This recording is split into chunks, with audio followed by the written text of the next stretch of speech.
Hello everybody, welcome back to my channel. I'm Becca and this video is my 5th annual plant funeral. So we're gonna take it down a notch. We're gonna get serious for a minute and we're gonna talk about all of the plants that I have killed this year. I do have a lot of deaths to announce. It's kind of like the Spotify recap, except not as fun. We lament together. Every year I've got a few. I killed it on purpose. Yeah, this is gonna be painful. This year was a doozy, and I actually think this is gonna be a record high for reported deaths on my channel because at the beginning of the year, I did a video with Notion and I actually cataloged every single plant that I owned. And I did a pretty good job keeping up with it throughout the year, but there was a point, like let's say about the halfway point when my daughter was born, when things went downhill on that side of things. First, we're gonna start in the plant room, and I actually am going to do a triple funeral for this one, or a triple memorial for these plants. So I have my Begonia Miss Mummy, my Begonia Begonia Benigo Pink, and my Begonia Lucerna. Now I had the 3 of these living in my little trellis situation for a very long time, and they were probably the most neglected plants in my collection for a number of years. And I love these plants. Like I love a begonia. I love a cane begonia specifically. All of these plants were just looking really bad, and I think that they were getting obviously a lot of neglect just in the beginning of the year and maybe even the middle of the year. I actually don't remember at what point I trashed these, but I didn't let them fully die before I threw them away. I just decided I'm gonna toss them and be done with it. Would they be plants that I would rebuy? Absolutely, but probably in a time in my life where I'm a little bit better able to keep up with watering because they just don't handle drought very well, which is what they are experiencing a lot of.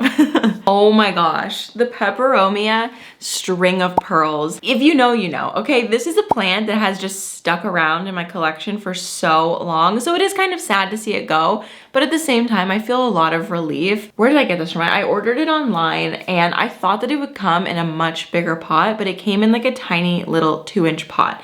And I paid a lot of money for it being a 2-inch pot, so I felt obligated to hold on to it. And I did for like 4 years.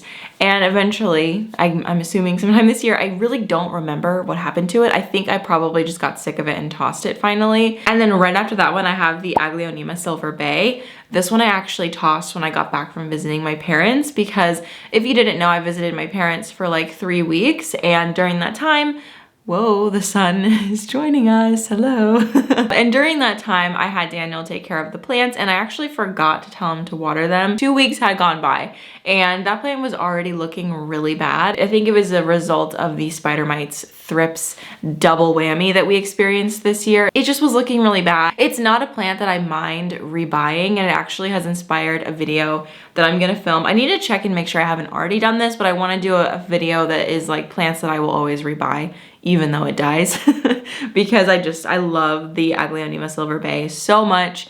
And when it's especially really full straight out of the greenhouse, it's like extra beautiful, and I love having that.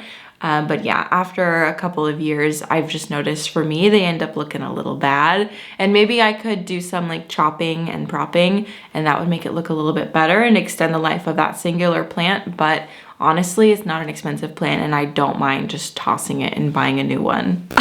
All right, so if you remember, my Fiddle Leaf Fig was looking so bad earlier this year, and I put it outside for the summer after I had totally like beheaded it. I chopped the top off, and it ended up branching 3 times, and actually way more times than that because there was also like little branches at the bottom, but 3 significant branches it put out, and it looked really, really cute. And then I brought it inside for the winter, and it totally dropped all of its leaves. And I do find that my ficus tend to lose quite a bit of leaves when I bring them back in. In the last year or 2, that hasn't happened. Like my other ficus, my burgundy and my taniki, are doing really great since I brought them in. But for some reason, the fiddle just was like, nah, I'm out. I'm actually like really proud of myself to see all of on here and knowing that I still have them. Like that is a really good feeling because I'm scrolling quite a bit until I hit another one, but I just hit another one and it is the Frosted Heart Syngonium. Now this is one that I would absolutely rebuy and I'm thinking about it. I just need to like find it in person and I probably will pick it up. But Syngonium, if you have been around for a while, you know that Syngonium are very close to my heart. I had a really large Syngonium collection sort of towards the beginning of owning houseplants. And then I had like the Great Spider Mites outbreak of 2019, I think it was. And that was really bad, okay? I've had spider mites on basically every single Syngonium that I owned. And the only one that really truly felt very special to me to save was my elbow, and I do still have that one. It also has recently gone through thrips and it made it out, thank God. But ever since then, I haven't really had a ton of Syngonium. And then I found the Frosted Heart, and I also had the Chia Pichu, which I guess I'll just say that one now. The Chia Pichu is also gone, and I'm really sad about that one because one of you guys sent it to me and I tried so hard, but I couldn't get it to work. I had it living in my cabinet for a while and then it got really washed out because the lights were too bright, and then I brought it out here and I think it might have been hit with a pest, I don't remember, and then I propagated it and then I got it back to being a plant, and then something happened and it died, and I don't remember exactly if it was the thrips or if it was just like general neglect. I don't quite remember, but yeah, the other two Syngonium that I have, besides the elbow, are now gone. The Frosted Heart was actually caught on camera. I was holding it, showing it in a favorites video because I was like, I love this plant, it's so perfect. And then it fell over or something, and then it's just split right in half. Is it really a houseplant funeral if you don't have some sort of like Gpersa calathea? So we're gonna give a shout out to my Gpersa Orolia, which is a plant that I just absolutely love and adore. And it'll live for a couple of years and maybe a couple of months, and that's fine. It's just really pretty when it's fresh out of the greenhouse. And then as it lives in my collection, it just sort of looks progressively worse. So, you know, RIP, I will probably buy another one though. Oh, I have on here a philodendron brantium, and that is long gone. Okay, so that is a plant that that was the second time that I had one because it was just so beautiful from Rolling Ridge in St. Louis. It was so beautiful, such a beautiful plant.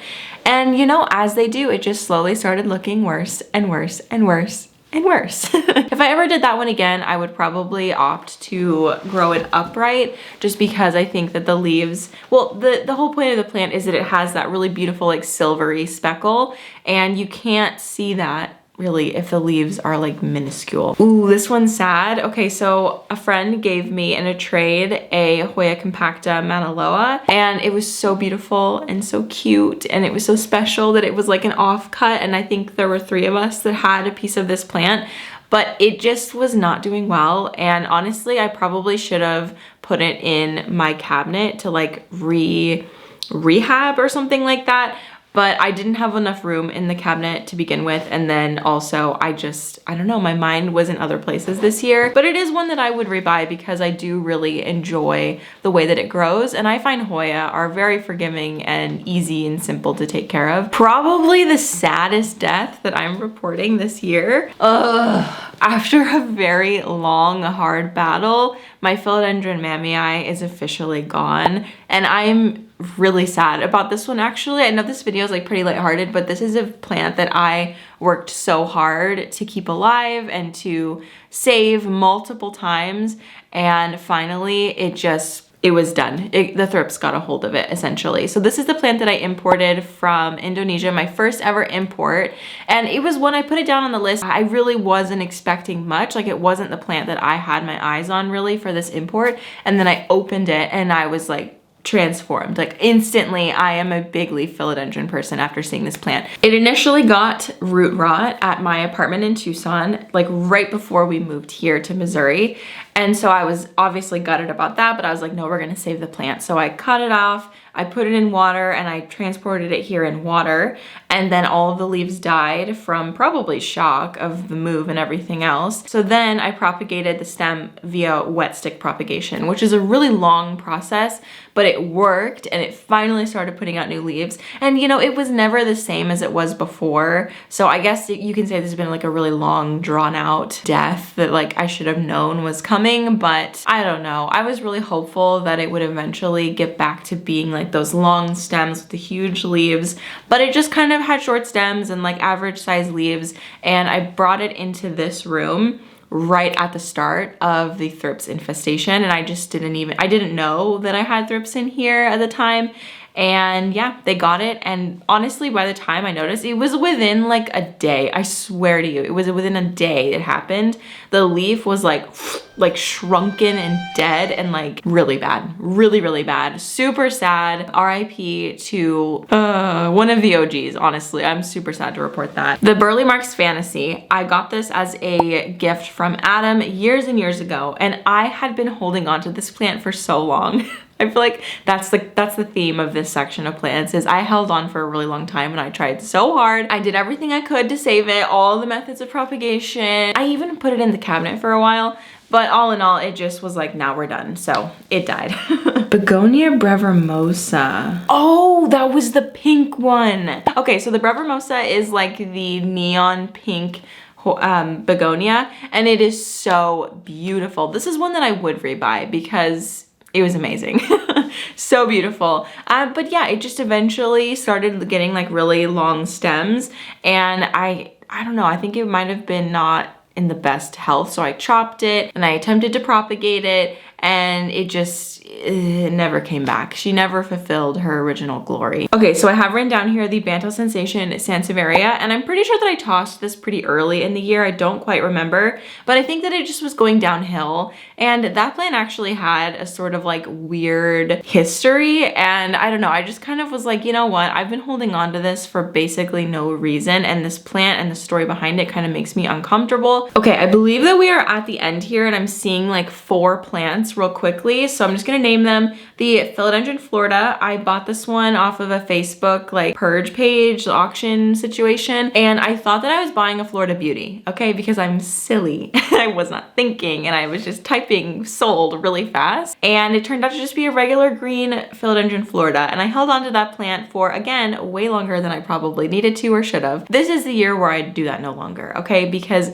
just in life in general, I tend to hold on to things past their prime, past the point where I even want them, because I feel guilty for getting rid of things, number one. And number two, I think because I post my plants online, I want to have longevity in my plant collection. Like I want to be able to look back at a plant and say, oh yeah, here's what it looked like 4 years ago, because I think that's really helpful as a viewer to be able to see that. Oh, I guess the only other one here is the Alocasia Stingray, which I did valiantly try to keep it alive, but you know me and alocasia, it just doesn't work.